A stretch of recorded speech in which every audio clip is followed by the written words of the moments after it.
fazer uma caligrafia, como se dizia antigamente. Pococho, não vou pra caixa porra nenhuma. Ô, rapaz, deixa de ser mal educado, rapaz. Olha, quero renovar aqui o meu abraço carinhoso a toda a torcida tricolor. O Fluminense hoje comemorando 118 anos de glórias. Meu amigo Pedro Cirilo, o doutor Maurício Pedro, dona Sandra, Ana Paula Rocha, minha filhada querida, Ana Paula Araújo, todos os tricolores, garotinho José Carlos Araújo, vários tricolores aí hoje comemorando 118 anos do Fluminense. Honra e glória do esporte brasileiro. Panorama do trânsito na cidade com o repórter Vitor Iemba. Alô, Vitor. Alô, Apolinho. Os motoristas que trafegam pela Zona Oeste em Deodoro encontram trânsito lento após um acidente com 3 carros e uma van que ocupam uma faixa da via no sentido Zona Oeste. Ainda na Zona Oeste, a Avenida Ayrton Senna, no sentido linha amarela, na altura do Casa Shopping, uma faixa da via está ocupada por colisão de ônibus e moto. Técnicos da 7 Rio estão na via. Trânsito apresenta lentidão. Para o show do Apolinho, Vitor Iemba. Plantão Tupi de jornalismo.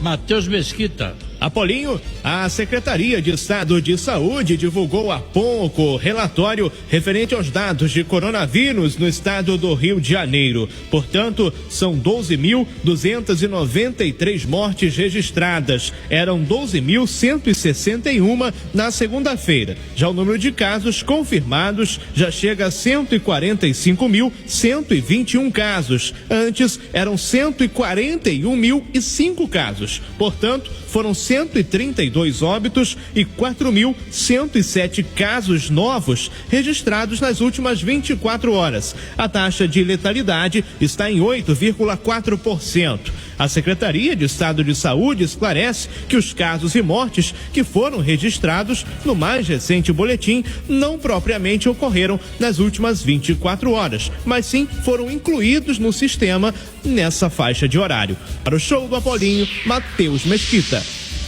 E o Vasco da Gama é o próximo assunto. Vamos saber do Vasco aí. Ô, rapaz.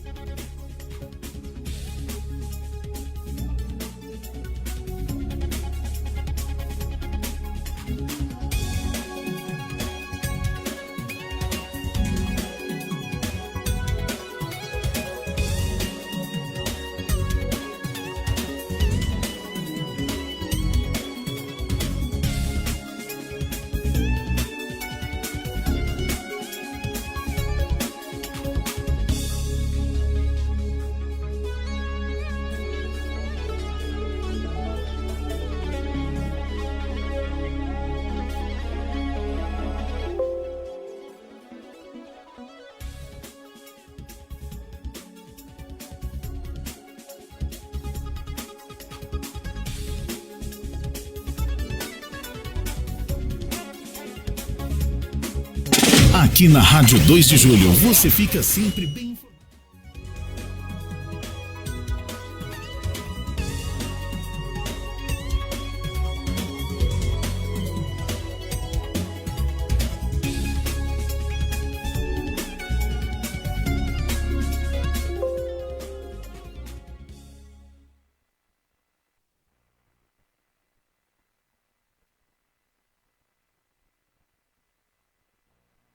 Aqui na Rádio 2 de Julho, você fica sempre bem informado.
Aqui na Rádio 2 de Julho, você fica sempre bem informado.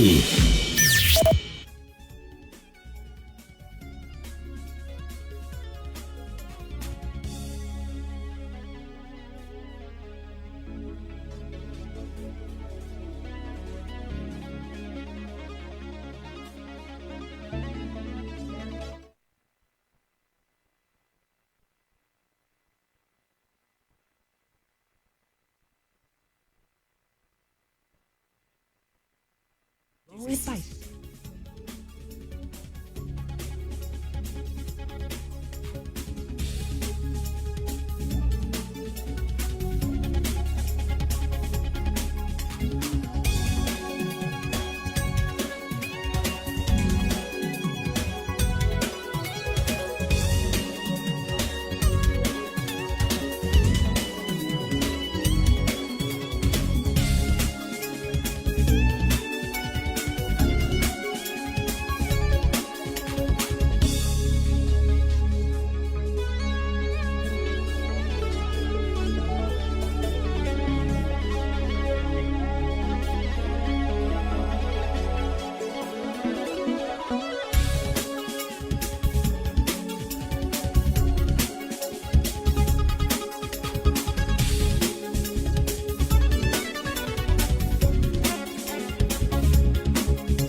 Aqui na Rádio 2 de Julho, você fica sempre bem informado.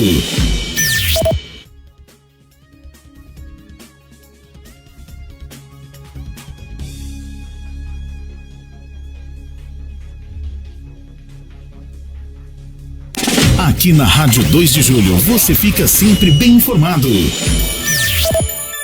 6h13.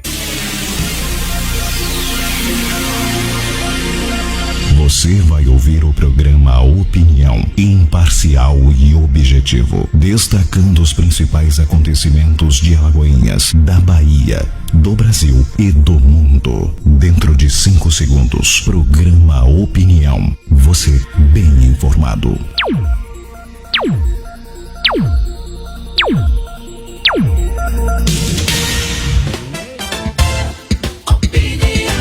Evaldo Silva. Marconi Williams. Bom começo de noite para você. São 6h mais 17 minutos agora. Estamos com um operador novo, não estou enxergando aí onde é que eu estou. Cadê a câmera? Em que câmera eu estou, por gentileza? Pronto, vamos aqui colocando no ar. Por favor, joga no ar aí a logo do programa. Joga a logo do programa aí no ar, pronto. Isso, tira aí esse meu nome aí de baixo. Vamos ajeitando essa câmera aqui primeiro. Estamos começando essa edição do programa Opinião. Vocês, por favor, não achem estranho. Estamos com um operador novo que vai se habituando ao longo do processo de aprendizagem. E toda aprendizagem, às vezes, demora um pouquinho, às vezes demanda trabalho, mas não tem problema. Devagarzinho a gente vai se ajeitando, a gente vai conseguindo fazer tudo certinho e assim vamos tocando o barco. Deu até uma errada aqui. Comigo na bancada, Evaldo Silva, sempre marcando também presença no programa com seus posicionamentos polêmicos e vai fazer a sua saudação inicial. Evaldo Silva, boa noite.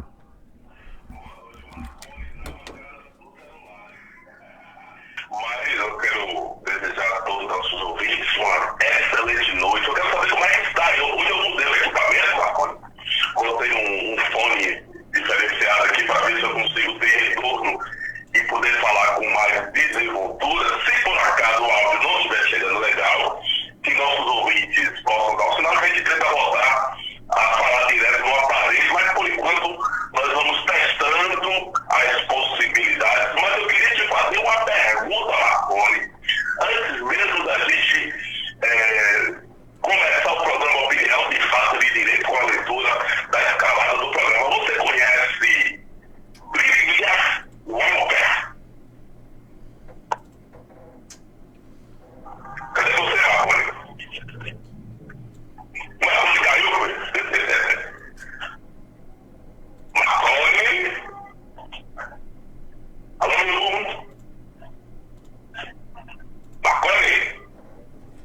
Pode seguir, meu caro, pode seguir. Vai em frente, Evaldo, vai em frente. Ele fez uma pergunta, meu filho. Você conhece William Walker?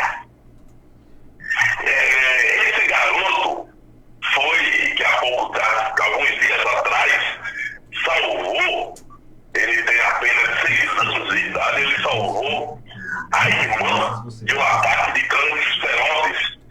E ele teve o rosto deformado, né? E recebeu o cinturão, Marconi, um presente da União, do Conselho Mundial de Boxe.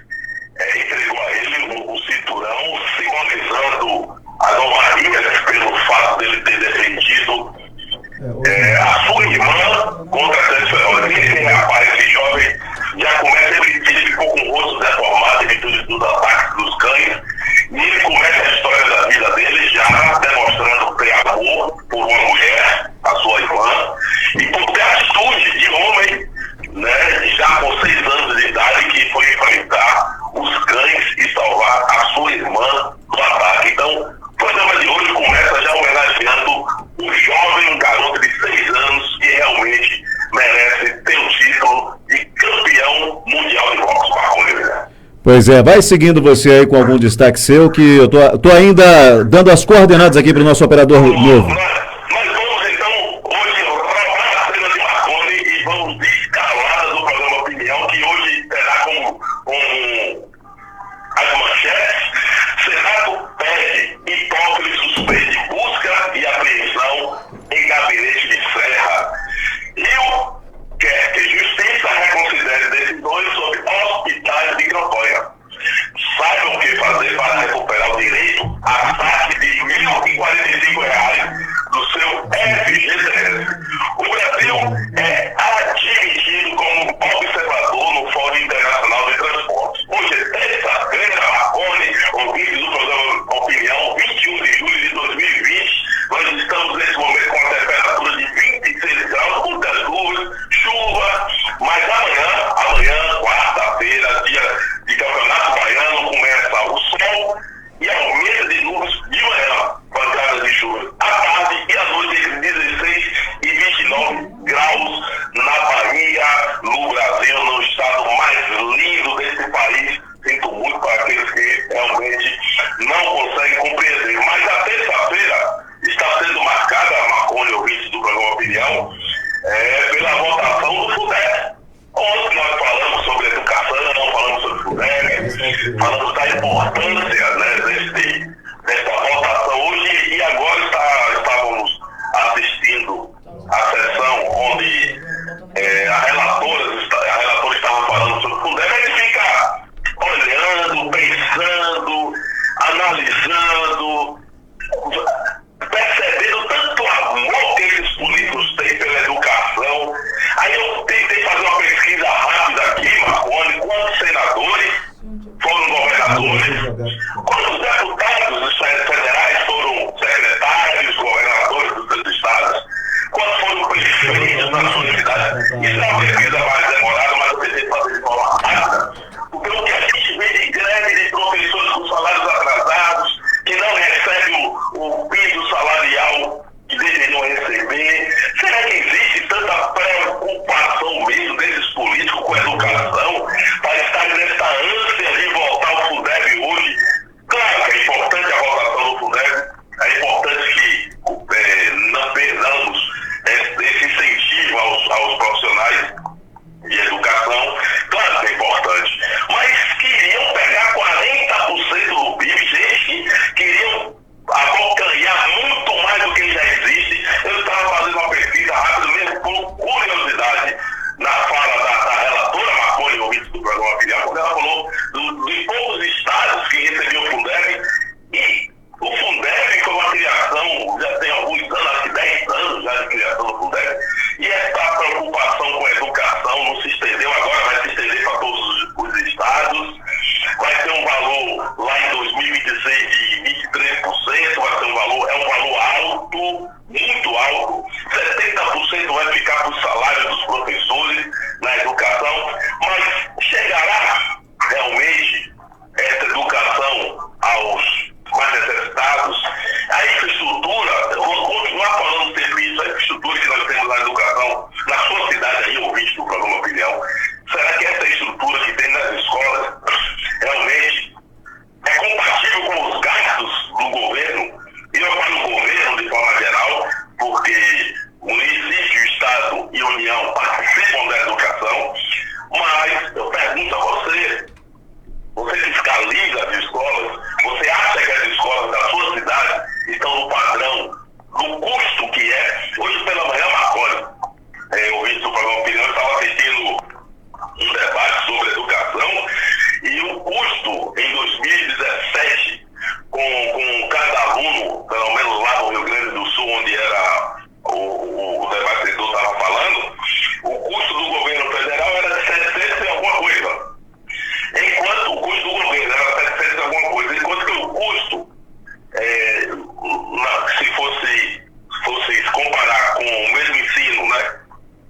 Ok, só esperando você concluir.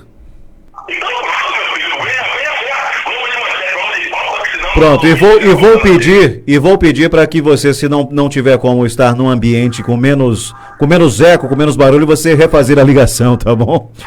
Vamos em frente. Então, eu vou voltar a fazer a ligação, vou desligar o fone, vou fazer direto do aparelho de novo. Ok. Muito bem. Gente, é o seguinte, depois desse preâmbulo, um tanto quanto extenso, eu quero pedir desculpas, claro, por possíveis falhas técnicas em função de que nós estamos aqui com uma mudança no quadro e o operador novo, e mesmo quando o operador é experiente, cada programa tem uma dinâmica. Então é normal que alguns contratempos aconteçam, é normal que às vezes bata um pouquinho de nervosismo, ele é jovem, mas vai aprendendo. E é assim, todo começo tem lá seus percalços, mas no final tudo dá certo com a permissão do soberano do universo Jeová Deus e muito trabalho, muita dedicação. Mas, meus caros amigos, o presidente do Supremo Tribunal Federal, ministro Dias Toffoli, suspendeu hoje, dia 21, uma ordem de busca e apreensão no gabinete do senador José Serra, do PSDB de São Paulo, que havia sido determinada pela primeira instância da Justiça Eleitoral de São Paulo. A Polícia Federal saiu às ruas nesta terça-feira para cumprir 4 mandados de prisão temporária e 15 de busca e apreensão em endereços ligados a José Serra e a outras pessoas. Essas pessoas são suspeitas de envolvimento em um esquema de doações ilegais de campanha. A Polícia Legislativa, contudo, impediu, na manhã de hoje, terça-feira, a Polícia Federal cumprir os mandados de busca e apreensão no gabinete de Serra, no Congresso Nacional. Em paralelo, a mesa diretora do Senado ingressou com uma reclamação no Supremo Tribunal Federal pedindo a suspensão da medida, que fora autorizada pelo juiz Marcelo Antônio Martins Vargas, que é da primeira zona eleitoral de São Paulo. Com a chancela do presidente do Senado, Davi Alcolumbre, que é do DEM de São Paulo, a mesa diretora argumentou no Supremo que, no caso de Serra, somente o STF poderia ter autorizado a busca e apreensão, uma vez que as negociações ou investigações envolvem o senador com prerrogativa de foro. A autorização para buscas no gabinete de Serra não apenas retira a eficácia das prerrogativas constitucionais do Poder Legislativo, mas constitui flagrante violação à hierarquia do Poder Judiciário, disse o Senado. Ao suspender a diligência, Toffoli concordou com os argumentos e afirmou que a ordem da primeira instância era excessivamente genérica, por autorizar a suspensão indiscriminada de apreensão, indiscriminada de documentos. Isso poderia afetar o atual exercício do mandato do senador, que pode implicar na competência constitucional da Corte para analisar a medida. É o que escreveu o Dias Toffoli, do STF. Aliás, Toffoli decidiu sobre a questão na condição de plantonista, uma vez que o judiciário se encontra em recesso. A autorização para busca e apreensão ainda poderá ser reanalisada pelo relator da reclamação, ministro Gilmar Mendes.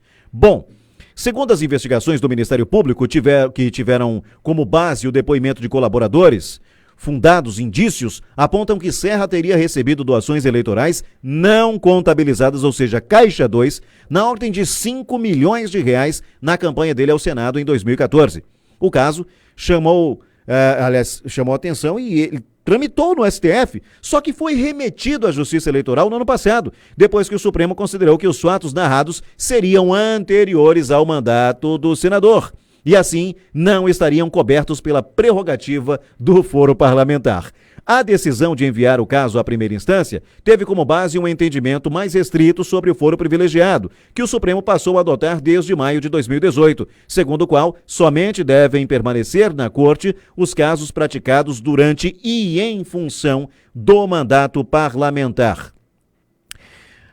Por nota, José Serra disse que foi surpreendido com a ação de hoje, com nova e abusiva operação de busca e apreensão em seus endereços, 2 dos quais já haviam sido vasculhados há menos de 20 dias pela Polícia Federal. O senador afirma que os mandados foram expedidos com base em fatos antigos. Notem, fatos antigos, em um processo em que ele diz não ter sido ouvido. Ainda no comunicado, Serra ressalta e afirma que jamais recebeu vantagens indevidas ao longo dos seus 40 anos de vida pública e que sempre pautou sua carreira política na lisura e austeridade em relação a gastos públicos. Isso é clichê, né? Todos eles dizem isso. A nota enfatiza ainda que todas as contas de campanha de Serra sempre foram aprovadas pela Justiça Eleitoral. Essa câmera aqui, querido, essa câmera, não é essa com o Evaldo, é outra. Então, o que é que acontece, meus caros? Isso aconteceu durante a campanha de José Serra ao Senado. Portanto, ele ainda não exercia, obviamente, o mandato, ele não tinha foro privilegiado. E se o STF, naquela ocasião, entendeu que, notem os senhores, entendeu que por não ter se tratado de um assunto, de um crime cometido, de uma falha cometida durante e em razão do mandato de senador, esse assunto, ou seja, esse processo deveria ser remetido, como assim foi, para a primeira instância. Será que o juiz da primeira instância, baseado, é claro, em tudo que foi mostrado pelo Ministério Público, será que o juiz não sabia que ele não poderia ter mandado a Polícia Federal? Não poderia ter mandado a Polícia Federal, porque, em razão do foro privilegiado, a Polícia Legislativa, e claro, os comparsas do Serra não iriam permitir a busca e apreensão? Será? Claro que sabia. E por isso, já que as investigações são referentes a um ilícito cometido na campanha, ou seja, ele ainda não era senador. Então não era por ou em razão do exercício de mandato. Notem que o STF decide de acordo com a conveniência ou com as ordens que recebe do Legislativo. Senhor Evaldo Silva, que imbróglio. Fato é que quando a gente pensa que o Ninho Tucano vai receber a devida reprimenda da lei, a gente se depara com a interferência imediata do STF para salvar alguns desses pássaros. Olha, Marconi, nesse tocante aí, eu não vou ao STF, calma aí, vamos frear. Vamos lembrar, há um mês atrás, todas as matérias que nós falamos aqui, das ações do STF contra deputados, senadores, jornalistas, que foram considerados bolsonaristas, né, pela imprensa e pelo STF. Todas as ações tiveram fim. Todas as ações teve busca e apreensão. Todas as ações teve contas, né, sigilo bancário aceito. Até dentro de gabinetes foram feitas ações da Polícia Federal, tanto em São Paulo quanto em Brasília. Alcolumbre ficou calado. Maia, o outro presidente da Câmara, ficou calado. Nenhum dos dois poderes, tanto o Senado quanto a Câmara, não disseram um ai. Agora que o bicho pegou pro lado de Serrinha, porque a gente, olha, prestem atenção ao que está acontecendo no Brasil. Não vai ser só PSDB. Não vai ser só PSDB. Tem várias pessoas. Olha, os partidos não dizem nada nesta hora e agora. Porque o que aconteceu com o PT foi que tinha um grupo muito maior, mais robusto e que comandava isso tudo. No entanto, o que vai acontecer com o PSDB vai chegar no DEM, vai chegar no PMDB, porque existem as coligações, né, e existia a oposição entre PSDB e PT nessa questão do quero mais. Com essa ação hoje, e olha Marconi, e foi revelado algo que a imprensa não vai demonstrar, que vocês só vão ouvir isso aqui na opinião. Se José Serra não fosse senador, estaria preso. Foro privilegiado. Pois é, mas existia já um pedido de prisão para o próprio José Serra. Nós sabemos, não temos a certeza, mas sabemos que se chocalhar as campanhas políticas de Brasília a Aramari, Caixa 2 vai falar alto, não, Marconi? Muito bem, dito isso... Explica aí ao pessoal o que é Aramari. Aramari é uma cidade, gente, aqui a 10 quilômetros de Alagoas, mais ou menos, que deve ter não tem 5 mil habitantes? Tem 5 mil habitantes, Aramari? Tem 10 mil? Deve ter mais. Deve ter ter 10 a 20 mil habitantes. Então, Aramari, gente, eu falei Aramari porque é uma cidade muito pequenininha aqui Olha, eu quero dizer o seguinte, você pediu para eu explicar, explicou, mas olha, é o seguinte, existe uma brincadeira que se faz há muito tempo, eu acho até muito injusta com o município de Aramari, que é bem próximo aqui de Alagoinhas, onde quando você é muito indeciso, uma pessoa indecisa, parece até que nasceu em Aramari, mas isso é uma brincadeira que sempre foi feita. Eu particularmente não gosto porque... não que seja desrespeitoso a Aramari, mas é uma brincadeira indevida. E eu tenho certeza que os aramarienses sabem que não é por maldade, mas eu particularmente evito. Bom, enfim, fato é que as pessoas estão se questionando aqui. A STF serve para quê mesmo, né? As principais dúvidas das pessoas, talvez a principal dúvida seja para que está servindo o STF além de picotar a Constituição. Mas, meus amigos, falando nisso, pessoal do YouTube aqui, o Everton Santana de Jesus diz boa noite, estou aqui acompanhando o STF dando folga para bandidos e Serra protegido. Acorda, povo brasileiro. O Nalva Salles, volta, Nalva Salles, ela disse aí que fui e tal, volta aí, Nalva, continua com a gente, tá bom? Deixa o seu comentário aí.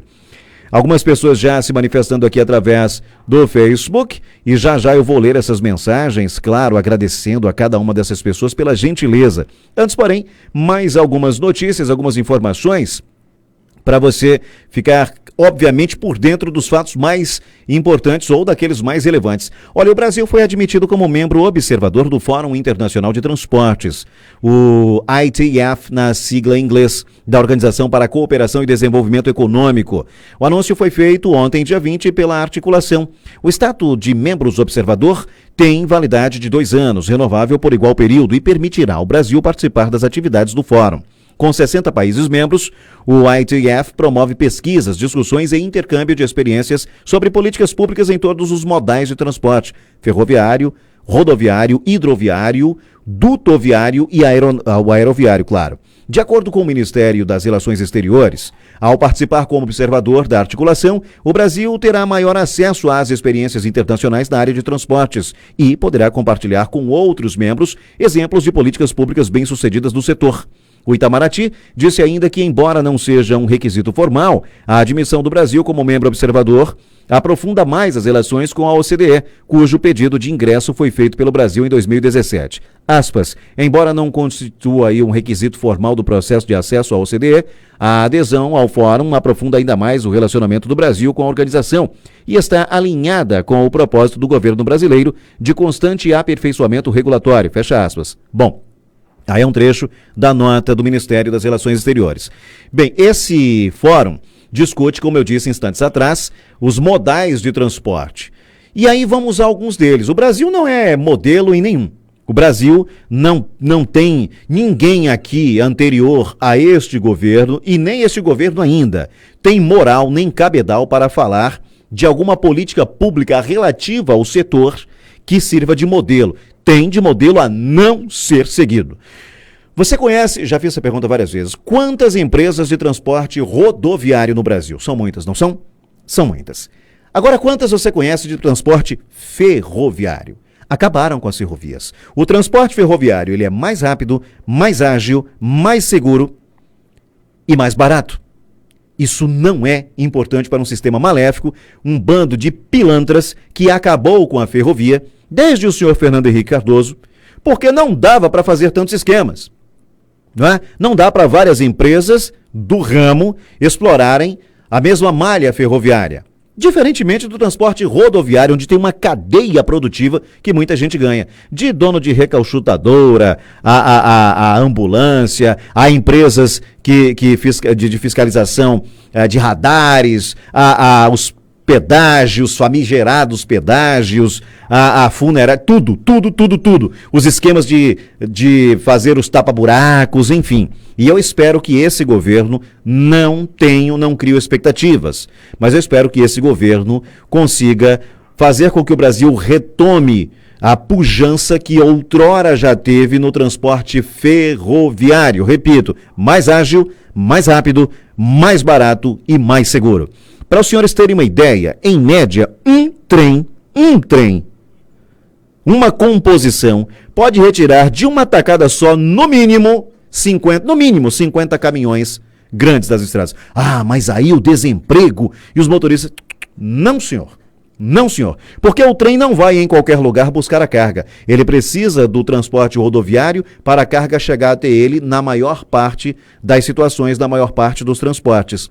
Mas por ele ser tudo isso que eu falei, não dá para se fazer tantos esquemas, tá certo? Então é por isso que acabaram com o transporte ferroviário do Brasil. Aliás, em tempo, enquanto tal qual, e eu repito também sempre isso, o nazismo fez durante muito tempo repetir mentiras até que estas fossem compradas e defendidas como verdade. Partidos políticos fazem isso. Esse governo faz, os outros fizeram. Então é muita mentira de lado a lado e o povo acaba se degladiando entre si. O povo fica dividido. Quem apoia o atual presidente e seu governo, quem é contra, quem é saudoso e quem é militante do partido que comandou a nação durante quase 4 mandatos consecutivos, e fica nessa polarização em que ninguém ganha nada, todos perdemos. O povo brasileiro precisa de união. O povo brasileiro precisa esquecer que existem partidos políticos e deixar de ter políticos de estimação. O povo precisa se unir pelo povo, em prol do povo. Por exemplo, vamos acabar com essas mamatas. Vamos exigir que essas mamatas sejam extirpadas. E outra coisa que eu estou repetindo desde que quando começou esse isolamento social e todos os males da pandemia. Quem está desempregado, desesperado porque está devendo meses e mais meses de aluguel, outras coisas, não tem como comprar alimento, não tem como fazer nada, porque desempregaram as pessoas. Não fizeram realização de testes em massa, agora que muitos estão fazendo. Já dizem que os testes rápidos não são eficientes. Resultado, esses números não são confiáveis, porque em alguns casos eles estão subnotificados, em outros estão com as notificações, sobretudo com relação aos óbitos, muito além do que é verdade. Então, hoje eu não sou infectologista, eu não sou da área de saúde, eu não sou médico, mas hoje eu li uma situação interessante. Idoso de 103 anos comemora vitória sobre a Covid-19. Aí, em outra informação, jovem de menos de 40 anos é mais uma vítima em local tal da Covid-19. Mas vamos ver se a pessoa tinha comorbidades, muito provavelmente. E o idoso de 103 anos tem uma saúde perfeita? Não, mas tem uma pessoa que diz assim, alguém pode dizer, mas é porque tudo depende da carga viral e da sua imunidade no momento. Ora, se você pegou um vírus, é porque sua imunidade daquele momento não foi suficiente para debelá-lo, ok? Presumo. Se eu estiver falando muita bobagem, alguém da área de saúde me corrija, por favor. Estamos aqui com as nossas redes sociais à inteira disposição para alguém que queira colaborar, que a gente vai colocar aqui. A ideia é o bom serviço na informação e discutir a notícia e os fatos nas entrelinhas do que é noticiado. Então, se um idoso de 103 anos conseguiu vencer a Covid-19, eu sei que cada caso é um caso, cada organismo reage de uma forma diferente, mas de qualquer forma é para a gente pensar. Então, meus amigos, acabaram com tudo, fecharam tudo, quebraram as empresas, não fizeram teste rápido, agora dizem que os testes rápidos não são os mais seguros, comeram uma dinheirama do governo federal. E o STF ainda chancela, um crime, que é tirar do governo federal as ações, a coordenação das ações de enfrentamento à pandemia. E os prefeitos e governadores torrando uma grana preta. Mas o presidente está sendo chamado de genocida. É ele que figura aí, ou sobre ele, as matérias na imprensa canalha. Não que eu esteja defendendo ele, nem que eu o ache competente. Mas Bolsonaro é considerado o pior líder mundial nas ações de enfrentamento à pandemia. Que ações? Se o STF tirou do governo federal e disse, olha, seu papel é mandar dinheiro. Prefeitos e governadores é que vão cuidar disso. E nada deu certo. Então acabaram com tudo e nós estamos aqui, nós trabalhadores, estamos no desespero. Mas eles continuam com todas as regalias e os seus vencimentos em dia. E aí é fácil vir os hipócritas, fica em casa senão você vai morrer. Sabe por quê? O armário está cheio, a despensa está cheia, conta bancária não está no vermelho, as contas corriqueiras estão em dia, podem ficar em casa. Quem pode, ótimo, ok. Quem tem que ir para a guerra vai ter que ir para a guerra. É isso que tem que ser dito. E que muita gente, por pensar não por si mesmo, mas pelo que partidos políticos introjetam nas cabeças dessas pessoas, só repetem os velhos discursos. Viram papagaios e não se dão conta. Então parem, povo brasileiro, para de torcer para partido político, de depender de partido político, de defender partido político e de ter político de estimação. Ninguém precisa do mito, nem do molusco, nem de nenhum salvador da pátria. O povo brasileiro precisa acordar e dizer: chega, nós não vamos tolerar. Agora, estamos ferrados, quebrados, desempregados, sem dinheiro, mas vamos ter que pagar IPTU, ISS, todos os outros impostos, contas de água, de luz, de gás, licenciamento de veículo, porque os prefeitos e governadores não vão fazer renúncia fiscal. Eles desempregaram a gente e querem que a gente pague. Então é isso que você, povo brasileiro, você trabalhador, classe trabalhadora, tem que focar nisso. E não em defender o atual ou falar de quem passou. Vamos parar com isso. Será que vocês não acordam?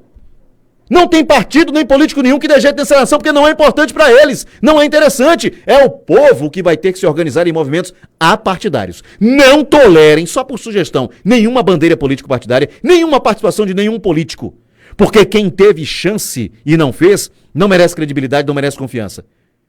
Quem esteve apoiando não tem moral para falar de nada disso.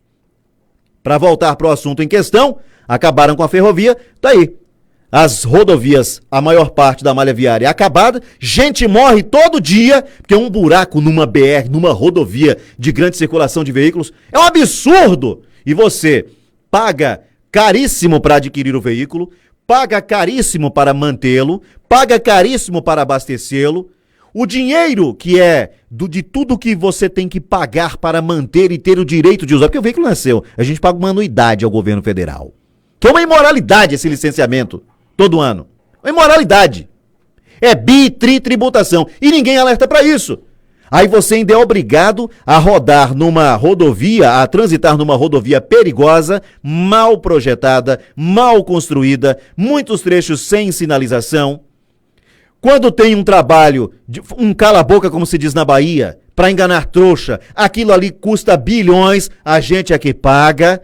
Por trabalhos que são mal feitos de propósito, porque aquilo vai ceder de novo na primeira chuva, e a gente ainda tem que, com o dinheiro que a gente paga para rodar na estrada, que os nossos impostos foram utilizados para a construção e não são utilizados para a manutenção adequada, você ainda tem que passar por um pedágio e pagar.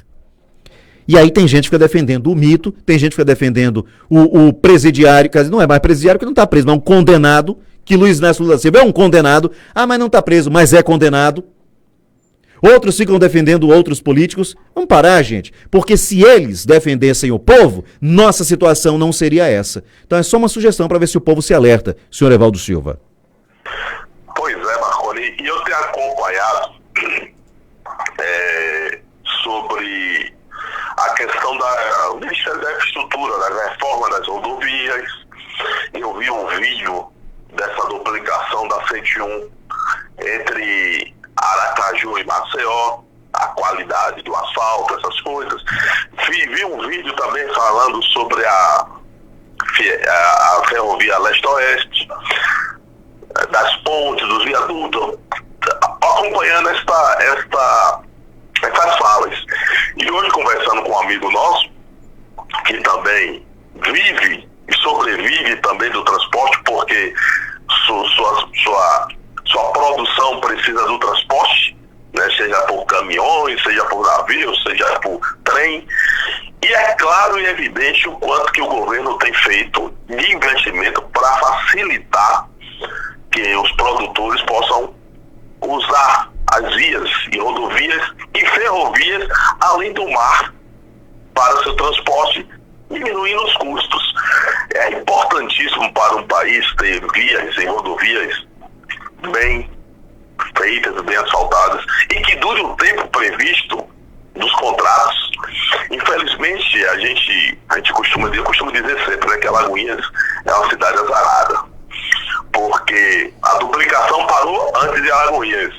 O trecho Alagoinhas-Feira é o pior trecho, tanto de questão de estrutura, de asfalto, quanto de segurança pública. Aí você vai para Salvador, mesma coisa, Marconi, é o terrível BR-110, é perigosa, muitas mortes, muitos buracos, muito trânsito, você não tem uma viagem confortável daqui para Salvador de forma nenhuma. Claro que aí eu vou somos pessoas de Alagoinhas, não somos bem sucedidos com nossos políticos, nossos representantes. Queira ser eles na esfera agora federal com 2, quanto também tínhamos na esfera estadual dois verdadeiros jarros, né? E pessimamente eles têm feito o seu papel. Quando você falou do STF, eu não sei se vai ser possível, mas eu passei um vídeo aí pro nosso Zap, gente. Eu botei nas minhas redes sociais, quem quiser depois vai dar uma olhada. Carros Marconi, carros com pessoas armadas. Olha, não é revólver 38, não é espingarda calibre 12, não é facão, não é foice. São armas que você... É porque as pessoas não quem não conhece, né, não trabalha na área de segurança pública, não entendem, mas vai ver armas automáticas de altíssimo calibre, de altíssima precisão, caríssimas, importadas, não fabricadas no Brasil e que nenhuma força de segurança pública possui. Este vídeo foi gravado no Rio de Janeiro, aonde hoje, mais uma vez, o presidente do Supremo Tribunal Federal manteve a proibição de operações policiais nos morros.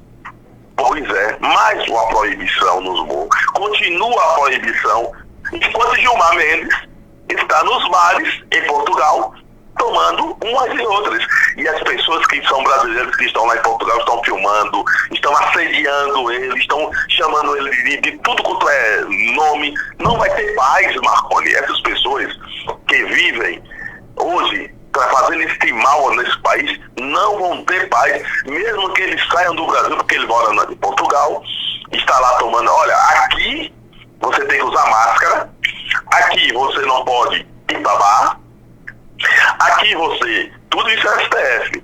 Você não pode ir para uma praia andar. As pessoas estão criticando. Ele foi muito mais educado.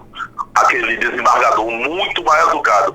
Uma coisa é ele, a pessoa dele, que é mais educado, crápula, ignorante, terrível. A outra coisa é a cobrança do cara estar sozinho andando. Cadê a máscara? Está se idiotizando as pessoas nessa pandemia, Marconi. Olha, tem um vídeo também que eu acho que eu postei, não sei se eu postei nas minhas redes sociais. Uma senhora foi com uma fita métrica para a praia. Ela medindo a distância entre as pessoas para poder sentar. A idiotice, a idiotização das pessoas nessa Pois é, virou neurose. Virou neurose. Até porque, Valdo, é o seguinte, é claro que eu sou completamente a favor das medidas de distanciamento entre uma pessoa e outra, um cliente e outro, um ser humano e outro em público. Agora, há muita coisa que não faz sentido, cara, muita ação de combate à pandemia que não faz sentido. Aí você diz, olha... Salvador mesmo, o prefeito de Salvador, ACM Neto, vai reabrir os bares e restaurantes e pode usar as calçadas. Quer dizer, o simples fato de você estar 1,5 metro a 2 metros em uma área aberta impede qualquer possibilidade de contaminação, ou seja, uma rajada de vento não pode levar perdigotos. Cara, então eu não vejo sentido algum no que fazem. Restringem o horário de funcionamento de um comércio, quer dizer, o vírus ele obedece horário. Não é? Aí aqui, eu me senti ontem um imbecil. Eu falei hoje no programa Primeira Mão que eu estava numa fila ontem para fazer um pagamento e eu me senti um idiota, porque eu que estava ali na fila, todo mundo tomando cuidado com o distanciamento, e aí o som ambiente lá no calçadão, falando das ações da prefeitura local, e aí falando do que poderia funcionar, o que não poderia, quais são os protocolos, aí falando, o comércio em geral pode funcionar até às 15 horas, o comércio de itens ou serviços indispensáveis ou de primeira necessidade um pouco mais, até às 19 horas, ou o serviço delivery, entrega de delivery e de pedido, enfim, até gás, farmácia até às 23 horas. A central de abastecimento, que para quem não sabe, a de Alagoinhas é uma cidade dentro da outra, pode funcionar de segunda a sexta até às 17 horas. Eu digo, eu sou um imbecil, eu sou um idiota, eu não estou ouvindo isso. Que o vírus, ele não vai para lá. Não é? Você fecha o comércio, quebra o empresário, sobretudo o pequeno e médio empresário, que é o varejo que emprega, de verdade. Mas a central de abastecimento fica funcionando. Aí hoje a prefeitura... Olha, cada nota dessa prefeitura é melhor não lançar essa nota. Aí coloca o seguinte nas redes sociais: atendendo às solicitações, depois de cobrado, ações de prevenção dentro da central de abastecimento, coisa que era para ter sido feito no primeiro momento. Então não dá, ou é mentira tudo isso, ou tudo isso é uma grande farsa, ou é muita incompetência, ou muito cinismo, ou um misto de tudo isso. Farsa que eu digo as ações. Mas será que essas mortes todas eu não quero pagar para ver? Então eu sou contraditório no momento em que eu digo, eu tenho muitas dúvidas, mas eu não sou médico, eu não sou infectologista, eu não sou virologista, eu não sou pesquisador, eu não vou arriscar. Então todos os cuidados eu vou tentar tomar, porque ninguém de nós, nenhum de nós, está imune. Agora, será que essas mortes todas... E tem várias denúncias aqui, eu conheço 2 casos onde as famílias vão entrar na justiça. Porque as famílias têm as provas, em definitivo, de que os seus entes não faleceram por Covid e foram colocados como Covid-19, não puderam ser velados, é aquele enterro rápido que dura 10, 15 minutos, sabe? Que eu não entendo. É bola? Não entendo, porque o vírus vai ficar num corpo morto mais de 48 horas e não tem que enterrar logo. É pra quê? Pra ninguém perceber nada? Então tem muita farsa e o tempo vai mostrar. Eu espero que o tempo mostre. E aí vem dar nessa neurose. É bom, por um lado, que as pessoas higienizem as mãos, que pegam em dinheiro, em função de, não só da possibilidade de contágio com a Covid-19, mas por qualquer outra enfermidade. Agora, tudo demais é sobra. A falta do contato do corpo com alguns patógenos diminui sensivelmente a capacidade do corpo de reação. Então, ou implementaram o terror de uma forma que muita coisa aí é exagerado. Não estou dizendo que o vírus não existe e que ele não mata, muito pelo contrário. Tanto sim que estou reiterando que eu tomarei todos os cuidados, concordando ou discordando deles, desconfiando ou não. É contraditório? É. Mas tem muita coisa que não parece fazer sentido. Ou é muita mentira, ou é muita incompetência, ou é muito cinismo, ou um somatório de tudo isso. Então vamos aqui às mensagens dos nossos internautas. O Jailson Silva, boa noite, meu amigo. Marconi e Evaldo, um abraço para todos vocês da bancada do programa Primeira Mão, que Deus continue abençoando todos vocês. Jonatas Jesus, boa noite a todos. Quem mais aqui? Deixa eu ver. Marcos Santos, boa noite, programa de verdade. Cristina Suzar, oi Evaldo. ADR Silva, a transmissão tá no grau, tô na Rádio 9 FM 91,1, pessoal também da Rádio Vida FM 105,9, Sistema Folha, Rádio e TV também transmitindo, a Rádio Bahia Gospel de Feira de Santana também. Quem mais aqui? Mais uma do Jailson. Chegando tarde do trabalho, meu amigo. Pois é. Que bom que é trabalho. O pessoal da produção já respondeu. Lela Canton, um programa Opinião é o melhor de Alagoinhas e região. Vocês fazem a diferença. Francisco, certíssimo. Por isso, assisto esse programa. Vocês falam na cara. Quem mais aqui? Deixa eu ver, porque o cursor aqui atrapalha bastante. Maria do Carmo, olha, isso aqui é muito conhecido, hein? Boa noite, vocês do grande programa Opinião. Este é 10. Quem mais aqui? Estou esquecendo de alguém? Vai mandando a mensagem aí, que se eu pulei alguém, mas eu volto daqui a pouquinho, tá certo? Volto daqui a pouquinho e volto daqui a pouquinho e vou obviamente colocar no ar todas as mensagens. Estou pulando alguém aqui, já vi alguns nomes que eu dei uma pulada, mas não sou eu não, viu gente? É o cursor mesmo. Eu tento voltar, mas está no automático aqui. Mas a gente vai se entendendo. Ao longo do programa, eu vou me entendendo com o cursor.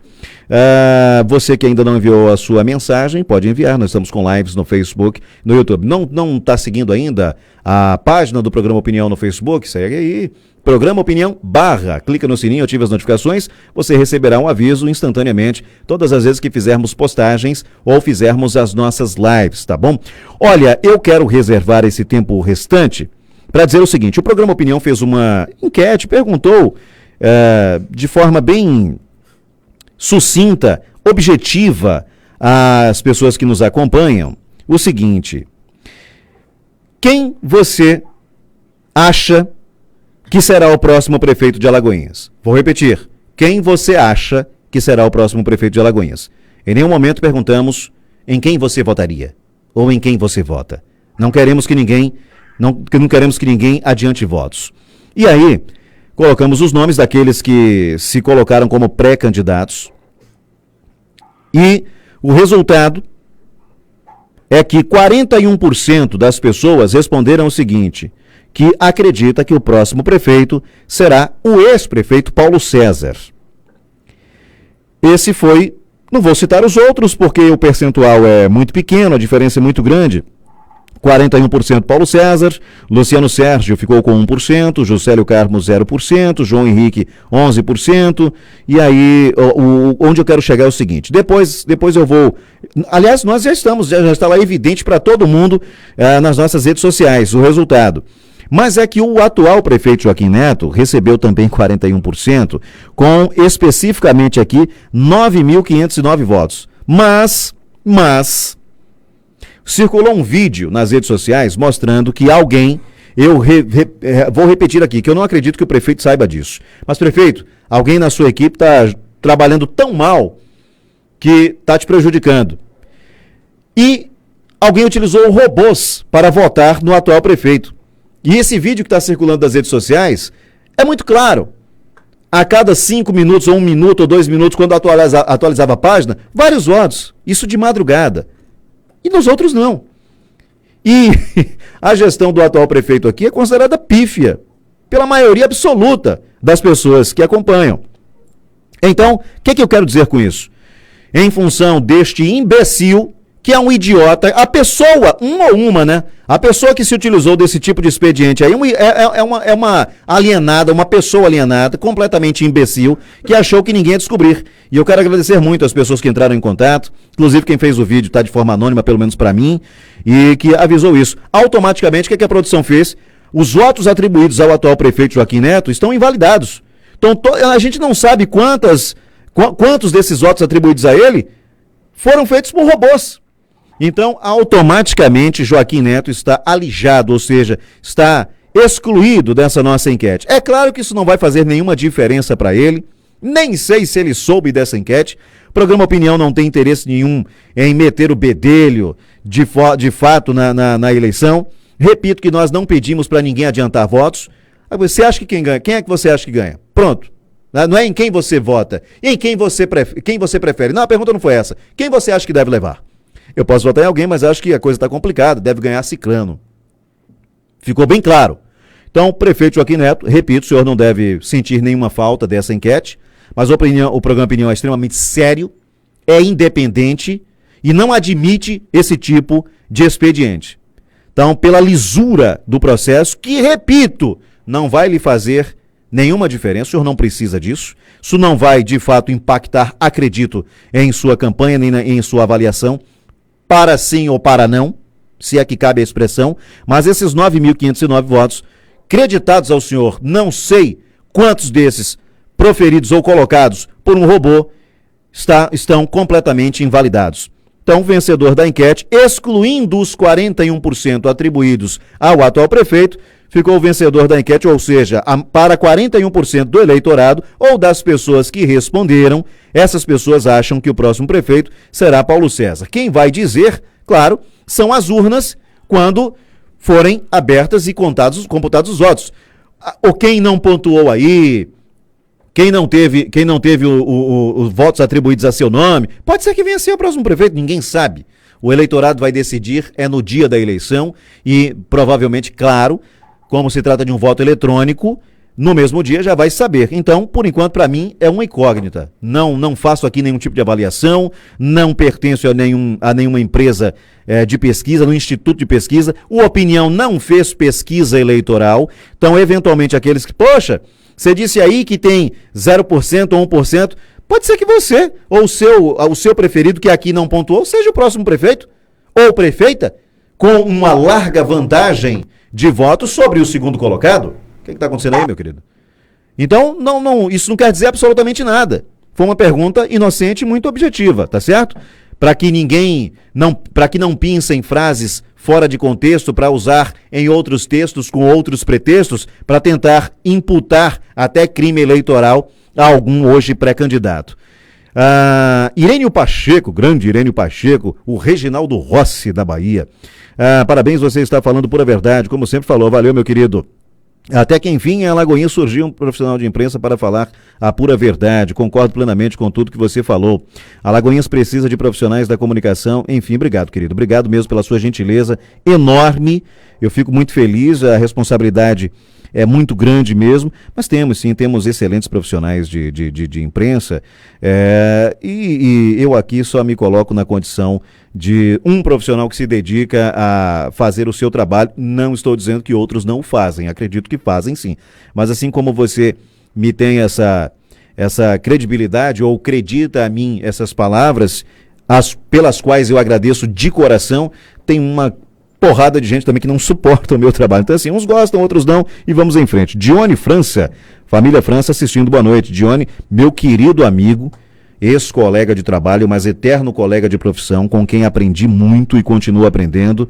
A Dione é a esposa do Dionísio França, a quem reputo, sem nenhum demérito a nenhum outro colega profissional, o radialista de maior credibilidade, no mínimo na região. Beijo pra você, Dionísio, um abraço pra todos da sua família. Saudades, viu, cara? Saudades de trabalhar contigo. Em outras circunstâncias, espero. Mas vamos em frente. Você está acompanhando o programa Opinião. Evaldo, alguma colocação a respeito dessa coisa ridícula que fizeram aí de colocar robôs para votar? Olha, primeiro eu também quero dizer que eu tenho muitas saudades do Dior. O Dior realmente é um cara, assim, um profissional, é uma companhia daquelas maravilhosas de a gente amanhecer o dia, estar de frente realmente e estarmos felizes por estarmos com o Dior. Então quero também desejar a Dior, dar um abraço a Dior e desejar que um dia a nossa equipe novamente possa estar em outros, né, em outros ares, retornando até essa parceria, porque aprendi muito com o Dior. Hoje eu tenho você como espelho para aprender, porque nós estamos aqui todos aprendendo e temos que aprender com os mais velhos. Temos que fique bem claro que eu não sou mais velho que você, então nós estamos aqui numa troca de experiências. Mais velho da profissão. Num casamento sem sexo. Temos o Haroldo Aze, nosso diretor grande geral, que é uma Haroldo, pessoa espetacular, que está no estaleiro esses dias, sendo reformado, mas vai voltar, e é outra pessoa que é um exemplo, né, no jornalismo, no profissionalismo, mas ele saiu esses dias para o estaleiro, deixou Gomes. Eu fico ouvindo pela manhã os comentários de Gomes, então assim, ó, nós estamos arrodeados de grandes amigos, e Dior, claro, mora no nosso coração. Marconi, tem uma mensagem do Charles no Facebook. Sim, já visualizei ela aqui. Pronto, boa noite, amigos. Deus abençoe a todos. Sobre o Fundeb, acho que é preciso um diálogo mais amplo, pois muitas pessoas ainda acreditam na última palavra de políticos. Vale lembrar que durante décadas, todas as verbas destinadas à melhor qualidade de educação eram corrompidas, e como se não bastassem a corrupção, ainda existe a doutrinação, que é diferente de ensinamento. O modelo que aí está, pelo que se vem demonstrando, é muito falho, e pelos resultados também. É muita mentira, Evaldo, é muita mentira. Eu até estou sendo eufêmico, é muita canalice de políticos que tiveram tudo nas mãos, muitos casos alinhamento entre governo estadual e municipal, às vezes um alinhamento triplo, né, governo municipal, estadual e federal, e você não viu o uso correto. O que se vê muito é doutrinação. Charles, obrigado, querido, pela sua participação, sempre uma colaboração imensa com suas colocações. É doutrinação mesmo. Introjetam na cabeça dos jovens a sua ótica, a sua ideologia e as suas mentiras. Porque eu não vi nenhum partido político aí pensar de fato no povo. Tem partido político metido com guerrilha. Não sou eu quem diz. São acusações graves e existem provas. Tem partido político aí que dialogava com o crime organizado. Aliás, você se lembra, Evaldo, dos áudios atribuídos a uma das facções criminosas mais conhecidas do Brasil, falando, olha, quando era o partido tal, tinha diálogo. Quer dizer, a responsabilidade é de quem fala. E quem foi que veiculou isso a nível nacional? Jornal Nacional. Se é mentira, foi o Bonner que contou, então. Olha, Marconi, e eu quero pegar o gancho da educação, que já estamos no finalzinho do nosso programa, já. Olha só, veja só aqui, ó. Olha, eu quero que você, ouvinte do programa Opinião, todos os ouvintes que estão aí agora, prestem bem atenção, para a conversa, para aí o bate-papo.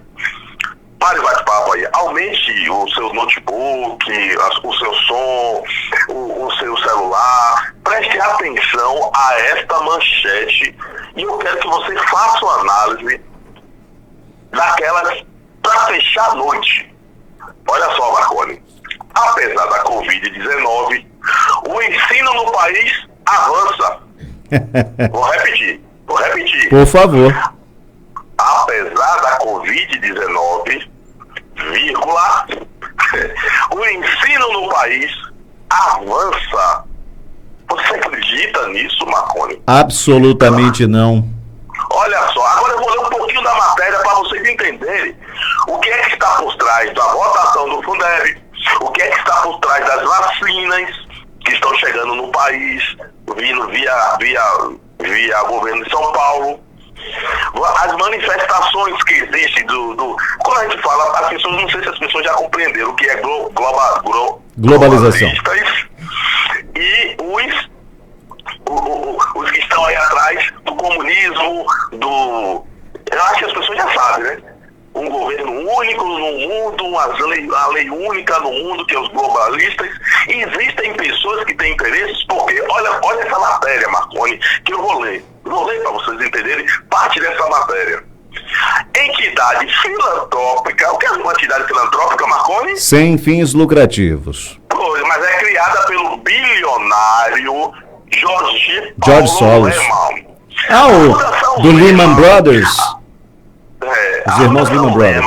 Anunciou recentemente o apoio financeiro aos testes no Brasil de uma vacina para a Covid-19, criada pela Universidade de Oxford, na Inglaterra. Assim como na saúde, o Brasil prescindiu de uma coordenação nacional para combater os efeitos da pandemia na educação.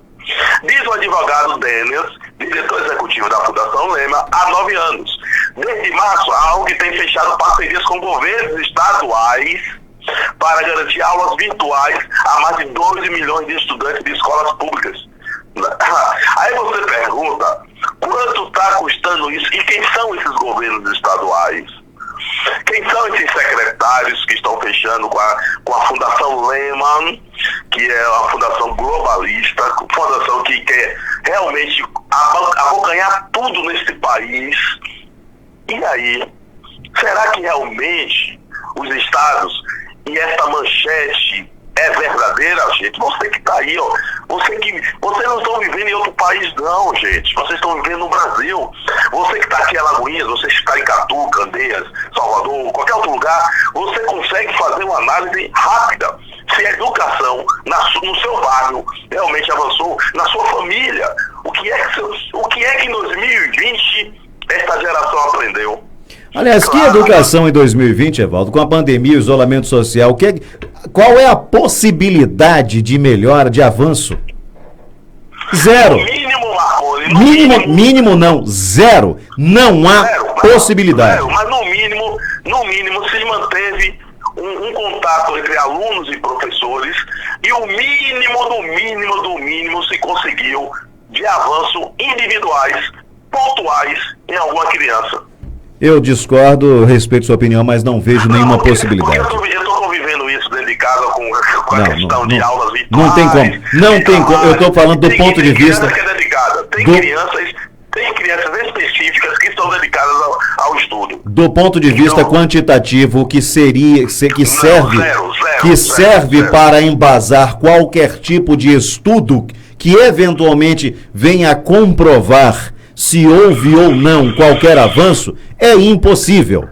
Aliás, hoje eu gravo para uma agência que produz conteúdos para rádios, e hoje eu tive que gravar uma notícia que fala que onde os professores são menos de 22% dos professores que afirmam que há uma interação, que há um interesse do alunado, pelo menos parecido com a aula presencial, no caso das aulas remotas. Então, isso aí não faz o menor sentido. Mas olha, você que gosta de tocar em certos assuntos, para a gente encerrar por hoje, a Secretaria de Estado de Saúde do Rio de Janeiro informou ontem, segunda-feira, que vai pedir à Justiça que reconsidere a decisão de que mantenham abertos os hospitais de campanha no Maracanã, na Zona Norte, e de São Gonçalo, na região metropolitana do Rio.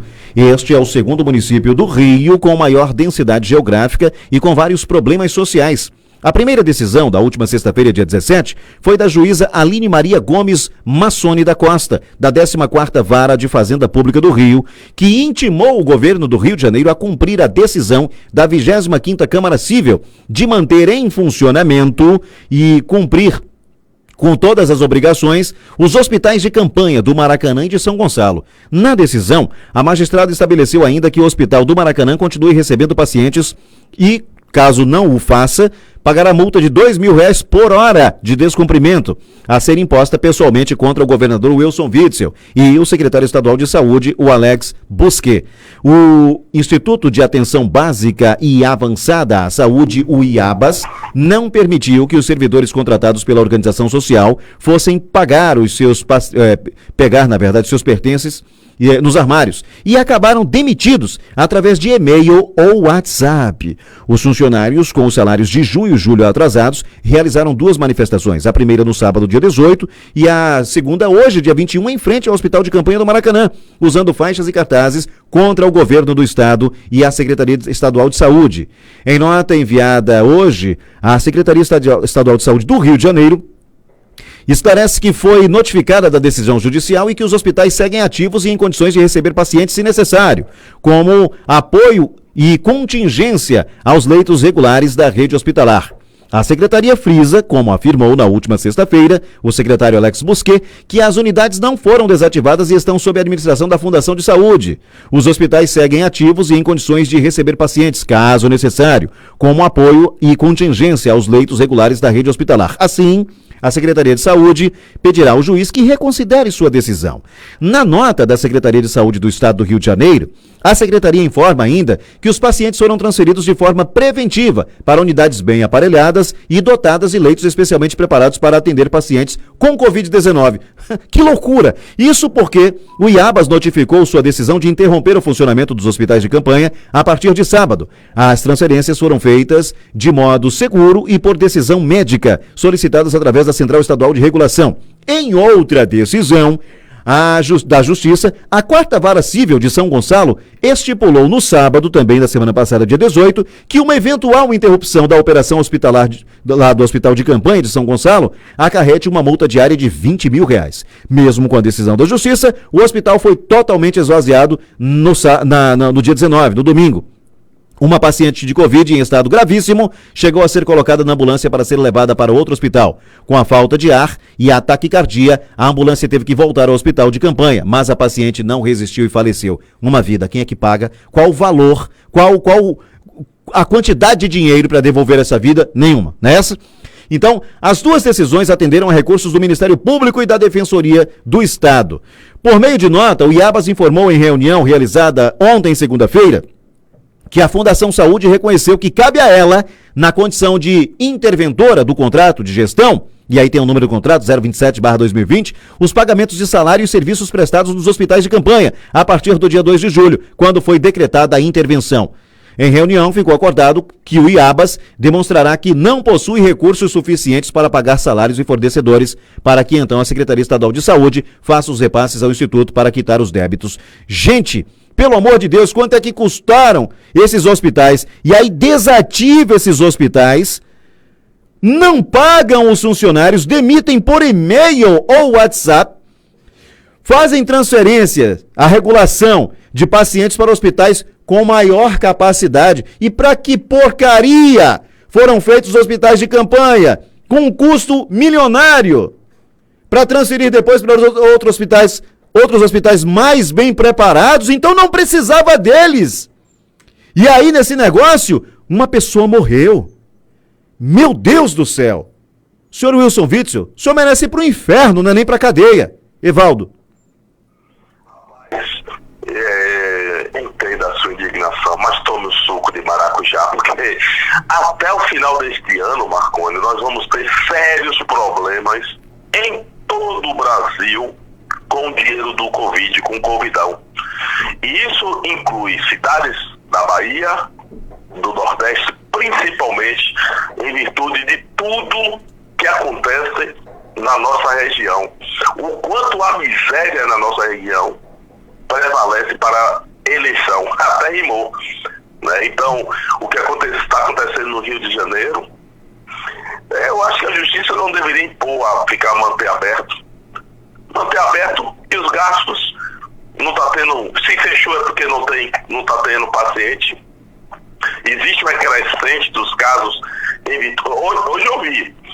Hoje eu vi a quantidade de pessoas que estão tirando do bolso R$250, cento e poucos reais para fazer teste, Marconi. E olha, outra coisa que é loucura, isso não entra na minha cabeça. Pandemia é uma coisa mundial. Pandemia. Fecha comércio, desemprega todo mundo. Mas os testes, você tem que pagar do bolso. R$300. Gente, se são ações de enfrentamento, os testes no mínimo deveriam ser obrigatórios e de graça. Até porque dinheiro teve muito para fazer isso.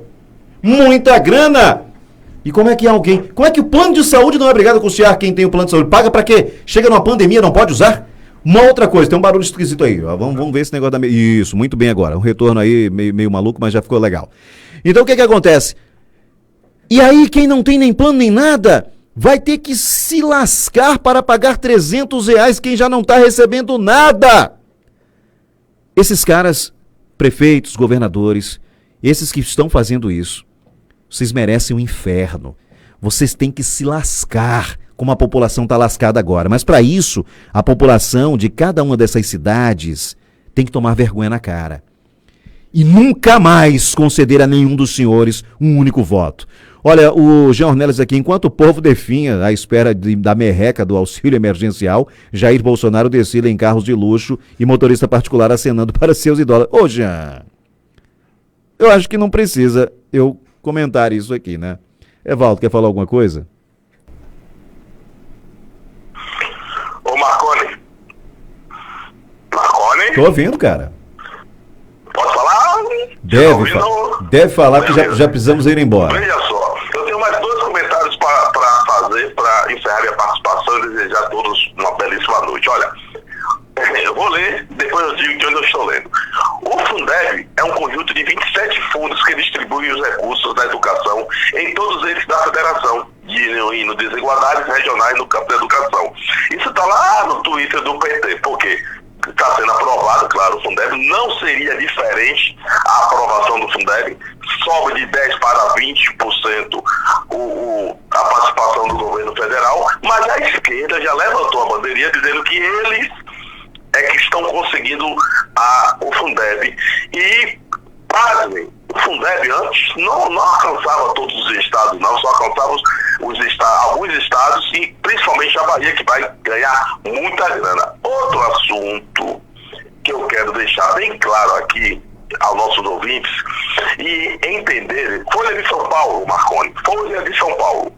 Você conhece Paulo Marinho, Marconi, você lembra dele? Sim, claro. Pois o que disse que o Flávio Bolsonaro recebeu informações antecipadas, tal. Olha a manchete da Folha de São Paulo.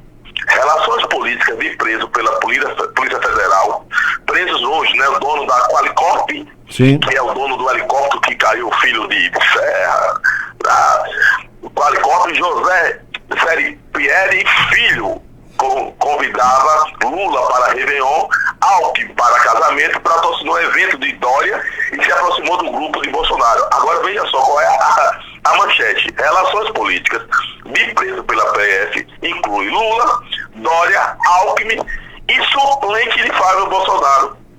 O suplente de Flávio Bolsonaro não tem nome não, Marconi? Tem que ter, né?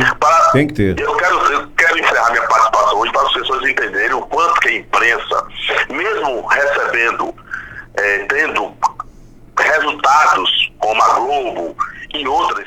Olha, Marconi, eu percebo o Twitter de Band, de Folha de São Paulo, de Globo, que 5 horas, 6 horas de relógio e tem lá 50 curtidas, 30 compartilhamentos. Eu acho que só o pessoal do editorial. Quando você vê notícias verdadeiras, seja de críticas, seja de elogios, seja até mesmo das obras que estão sendo feitas, em questão, Marconi, de horas, 1 hora, você vê 1000 compartilhamentos, vê os números nas redes sociais dos assuntos que são tratados com verdade, como o programa Opinião, por exemplo, é é esplêndido. As pessoas querem a verdade. Aí a Folha de São Paulo, gente, qual é a crítica? Paulo Marinho tem nome. Inclusive, os suplentes do Flávio Bolsonaro já são inimigos políticos. Eles são inimigos políticos porque o Paulo Marinho é junto com Dória, junto com Lula, junto com Alckmin. Aí os caras botam lá na manchete suplente de Flávio Bolsonaro. Para quê? Para ter o sobrenome do presidente da República nas manchetes da Polícia Federal. Então, infelizmente, esse tipo de política, esse tipo de imprensa, esse tipo de notícia é o que a gente não faz, e é por isso que temos audiência e o respeito que temos, Marconi. Um abraço, até amanhã, 18 horas. Compartilhem, gente, mesmo quando acabar agora a live.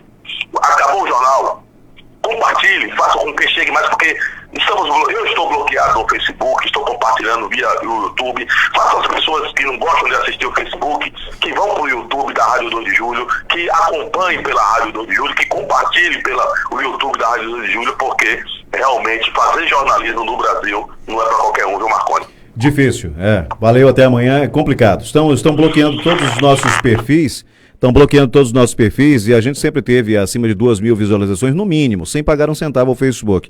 Que o Facebook queira dinheiro, normal, natural, isso é salutar, é compreensível. O Zuckerberg vai querer dinheiro, lógico. Ele é um empreendedor. Agora, as pessoas que são contrárias ao tipo de jornalismo que o Opinião pratica, elas fazem denúncias. Nós perdemos um perfil com 5.000 pessoas que seguiam o perfil. E o Facebook bloqueou, pediu para desbloquear, fez uma série de exigências, eu enviei documentos pessoais, frente e verso, depois não disseram nada, não deram a mínima, e bloquearam. E nunca teve nenhum tipo de postagem indevida. A gente trabalha falando a verdade, só que a verdade, ela não é bem vista por muitos, né? Então fica complicado. E aí nós estamos tendo, consequentemente, aí uma quantidade muito grande de pessoas que, por seguirem as nossas páginas, acabam tendo seus perfis bloqueados. Isso é um absurdo, isso é uma palhaçada, mas estamos sujeitos a isso. As últimas mensagens dessa edição, para a gente fechar a live. A Ana Santos, boa noite, parabéns pelo programa, obrigado, Ana. Tem aqui o pessoal do YouTube, o Jutailson Ricardo, olá família Opinião, estamos assistindo, tranquilidade, saúde e paz, Jutailson. O Danilo Barreto também, boa noite a todos os amigos. Eles, lamentável aqui, muito em relação, claro, a alguma notícia que foi dada. O Charles Wenderson diz, sabe qual a educação, ou será que a educação brasileira precisa de mais dinheiro ou precisa de melhor gestão do dinheiro? É justamente isso, mas boa gestão do dinheiro é que a maioria dos políticos nossos não fazem. O S.A. Toinho, grande jornalista, verdadeiro, nosso Brasil precisa de pessoas, valeu, muito obrigado mesmo pela gentileza.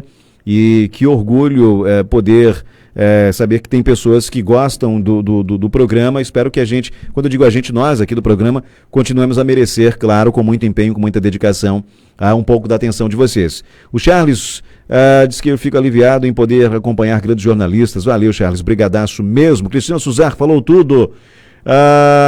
Tem mais alguém? Não, por hoje é só. Gente, estamos encerrando esta edição, quero agradecer a todas as pessoas, as lives vão terminar, os vídeos vão permanecer, então, por gentileza, continuem compartilhando o quanto vocês puderem, para todos os que vocês puderem.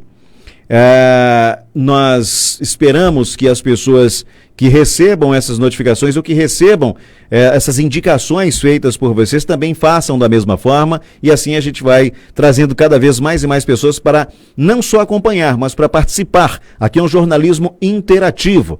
Voltaremos amanhã, se assim o soberano do universo Jeová Deus permitir, com mais um programa Opinião às 6 horas da tarde aqui pela Rádio Web 2 de Julho e com seus colaboradores. Só que amanhã, às 6 horas da manhã, você também fica bem informado com o programa Primeira Mão, comigo, com Caio Pimenta, com o José Gomes, controle técnico de Wesley Oliveira, direção-geral de Haroldo Aze, e logo depois tem Naila Brito com o programa Sem Mordaças. Boa noite a todos, muito obrigado, que Jeová nos conceda uma noite de paz, evitem os excessos, cuidem-se e até amanhã. Um abraço, tchau.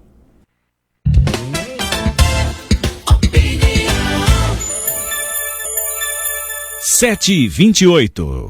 Aqui na Rádio 2 de Julho, você fica sempre bem informado.